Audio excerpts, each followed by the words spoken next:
Okay, class, who remembers President Clay? President Clay? Anyone? President Clay? Hold up your hand if you remember President Clay. There's a reason. There's a reason why we don't know President Clay.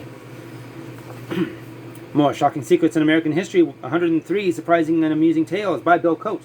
I need to get the other book. I need to get that one, man. Henry Clay was a major force in American politics in the 19th century. He served in the United States Senate. He was Speaker of the House of Representatives and architect of the Compromise of 1850. Indeed, by the time of Clay's death, there was only one political goal that had been denied him. That had been denied him. That sounds weird.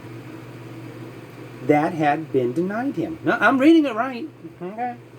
I thought, oh, my eyes crossed. Okay, anyway.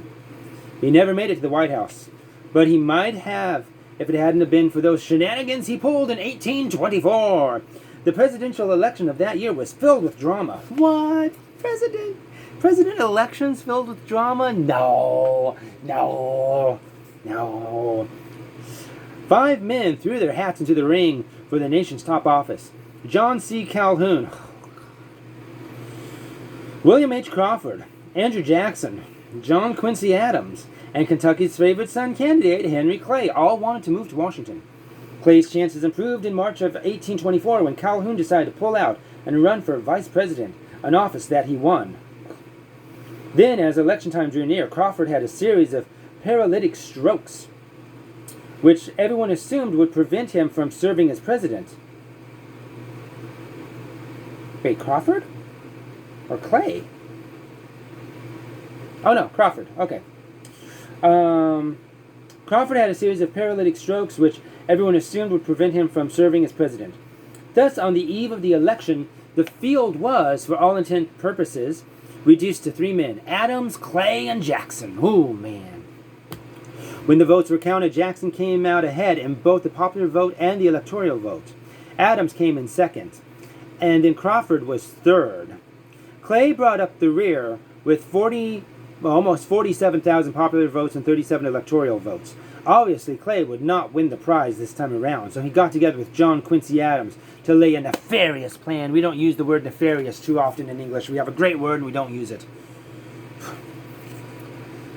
Since no candidate received a majority of the electoral college votes, the election was thrown into the House of Representatives.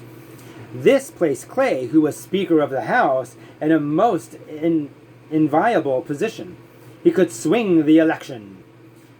Swing the election. What is this? According to the Constitution, the House would choose the president from the 3 highest vote getters. Vote getters. That's a new word.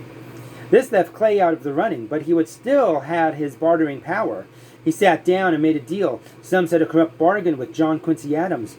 Clay would swing the vote in the House to Adams, and the latter would appoint the former to the position of Secretary of State. Then, sometime in the future, Clay expected to fulfill his lifelong ambition. Naturally, there were howls of protest, especially from Andrew Jackson. You don't want to mess with Andrew Jackson, who most people thought would be selected by the House. Clay, however, took it all in stride, but he didn't count on the intensity of the animosity created by his corrupt bargain. He ran for president again in 1832 and in 1844, but never came close to winning. People didn't forget, nor did they forgive. Henry Clay burned his presidential bridges behind him in 1824 and was never able to be more than a regional leader.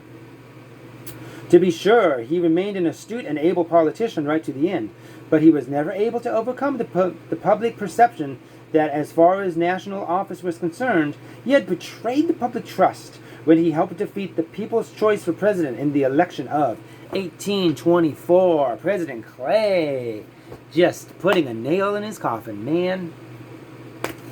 I can't, you know what? I don't know how much of that is true, because corruption in politics, I don't know. I've never heard of it. Anyway, that's your history lesson of why we do not have President Clay.